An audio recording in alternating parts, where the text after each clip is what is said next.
滝健太郎です。小金町には2021年の暮れから、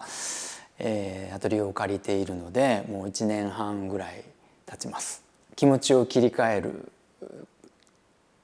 空間としてすごく良くて、作品の構想を練ったりとか考え事したりとかして、作業終わってもスタジオにそのままにしておけるんで、家に寝にだけ帰って次の日また続きをするという感じで、2023年の7月に家電の廃材を使ったオブジェを作らせてもらって、その上に映像を投影したんですけども、その解体に地元の高校生と一緒に解体するというワークショップもやって、でそれでかなり大きな全長10メートルぐらいのねオブジェを作ることができたので、そういう地元の人と関わったり、する、すごくいい体験をさせてもらいました。2010年の小金町バザールの時に、階段広場がまだ整備される前の仮囲い、工事現場みたいな感じのところに、何か夜間の、作品をということで、僕は「インビテーション1」っていう作品を作りました。でそれは1年間ぐらい夕方5時ぐらいから夜中の2時ぐらいまで映像を出してたと思うんですけれども、それが翌年になって階段広場がリノベーションされた時にもう一回その作品をバージョンアップしてくださいということだったんで、翌年「インビテーション2」という作品を作りました。特徴としては人物が等身大だいたいそこにいるような大きさで映し出されているので、結構住民っていうかそこを素通ってた女性からなんか夜に女性が出てきてお化けみたいだから怖いのよっていうふうにちょっと言われたことがあって、でもそれぐらい実際の空間に実物大の人物が現れると一瞬本当にいるかもしれないという思わせる、そういうなんていうかな、バーチャルリアリティとリアリティというかな、物質と映像の合間みたいなところがあって、当時僕が使った言葉は 2.5 次元って言ってたんですけど、3次元の空間にその2次元の映像を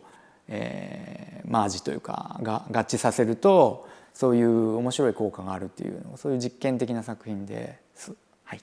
今回初ネーミングでやってる僕の展示はモチーフとして防犯カメラを使ってまして、ある時街を歩いてる時にそういう、カメラとモニターというビデオでよく使われる機材、カメラで撮影してモニターで映し出す、そういうカメラモニターシステムを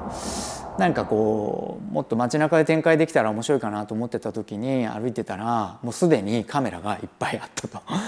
でそれが防犯カメラで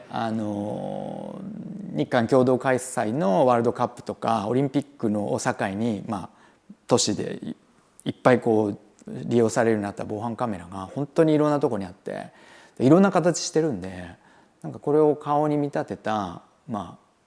オブジェというか